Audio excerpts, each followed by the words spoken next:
नमस्कार, मैं पूर्णिमा मेहरा स्वागत करती हूँ आपका टीएफडी इंडिया में। आप देख रहे हैं भारत की बड़ी खबरें। ईडी के नए डायरेक्टर बने आईआरएस राहुल नवीन। केंद्र सरकार ने आईआरएस राहुल नवीन को ईडी का पूर्णकालिक डायरेक्टर नियुक्त कर लिया है। वह 2 साल तक इस पद पर बने रहेंगे। राहुल बिहार के 1993 बैच के आईआरएस ऑफिसर हैं।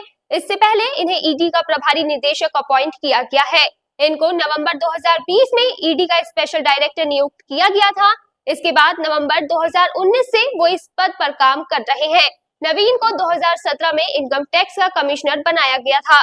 स्वतंत्रता दिवस समारोह में 10 साल बाद पहुंचे नेता प्रतिपक्ष।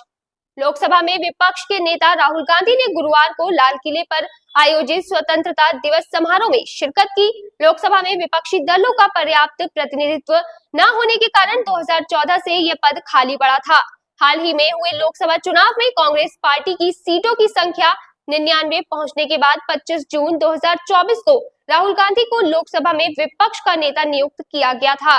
कम्युनल सिविल कोड वाले कमेंट पर कांग्रेस ने पीएम मोदी को घेरा। राष्ट्रपति के भाषण में नेहरू का नाम न लिए जाने पर भड़के जयराम रमेश। राष्ट्रपति द्रौपदी मुर्मू ने स्वतंत्रता दिवस को लेकर देश को संबोधित किया। इस दौरान उन्होंने स्वतंत्रता आंदोलन की मशहूर हस्तियों के बारे में बात की, लेकिन अब इसी संबोधन पर कांग्रेस का गुस्सा भड़क गया है। कांग्रेस महासचिव प्रभारी संचार जयराम रमेश ने एक्स पर कहा कि यह बहुत दुर्भाग्यपूर्ण है कि राष्ट्रपति के कल रात राष्ट्र के नाम संबोधन में स्वतंत्रता आंदोलन की कई प्रमुख हस्तियों का उल्लेख किया गया, जबकि ब्रिटिश जेलों में 10 साल बिताने वाले भारत के पहले प्रधानमंत्री के नाम का उल्लेख नहीं किया गया था। उन्होंने कहा कि यह स्पष्ट रूप से उन्हें हमारे इतिहास से मिटाने के अभियान का हिस्सा है।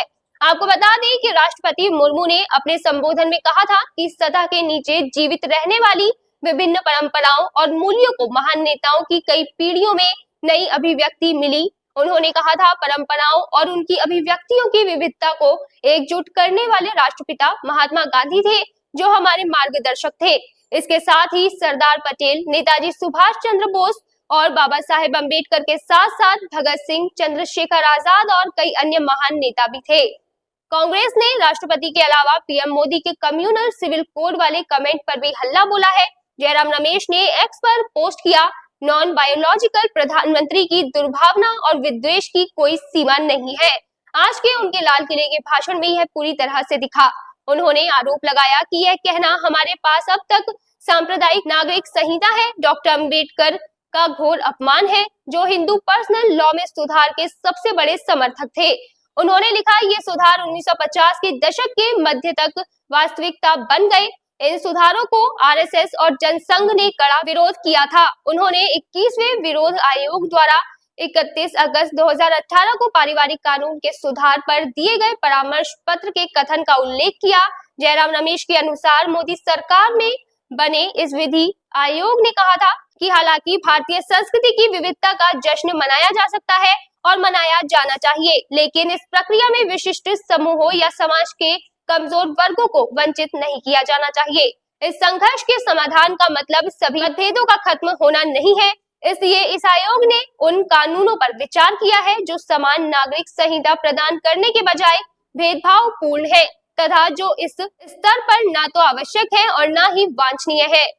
अधिकतर देश मतभेदों को पहचानने की दिशा में आगे बढ़ रहे हैं और केवल मतभेदों का अस्तित्व भेदभाव नहीं दर्शाता है, बल्कि यह एक मजबूत लोकतंत्र का संकेत है। पीएम मोदी के स्वतंत्रता दिवस के संबोधन पर सलमान खुर्शीद ने भ्रष्टाचार के मामले पर कहा, उन्होंने अभी तक विपक्ष पर कार्यवाही की है, वो अपनी पार्टी के नेताओं पर कब कार्यवाही करेंगे। सेक्युलर सिविल कोड को लेकर उन्होंने कहा, संविधान सर्वोपरि है, संविधान जो इजाजत देगा वही होगा।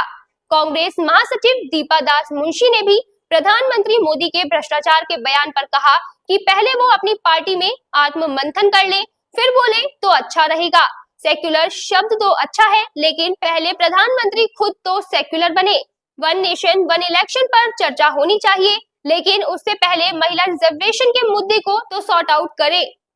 कांग्रेस वर्किंग कमेटी की सदस्य सुप्रिया श्रीनेत ने भी आज पीएम मोदी के संबोधन पर अपनी प्रतिक्रिया दी है। उन्होंने कहा कि प्रधानमंत्री ने ऐसी बहुत सारी बातें कही जो उनके मुंह से शोभा नहीं देती।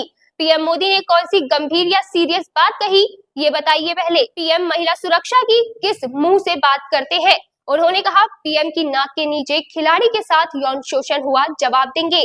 श्री नेत का कहना है कि बड़े बड़े आरोप लग रहे हैं, जवाब नहीं देते हैं, जो मुद्दे हैं उन पर कुछ नहीं बोलते हैं पीएम मोदी। पवन खेड़ा का कहना है कि लगता ही नहीं देश का पीएम बोल रहा है, लगता है किसी पार्टी का छोटा नेता बोलता है। उन्होंने कहा, हम जानना चाहते हैं कि बांग्लादेश के हिंदुओं की रक्षा के लिए पीएम मोदी ने क्या कदम उठाए हैं, बताइए। पीएम मोदी के संबोधन को लेकर विपक्ष ने जो बातें कही, उन पर आपका क्या कहना है, कमेंट में जरूर बताएं और जुड़े रहिए टीएफडी इंडिया के साथ। धन्यवाद।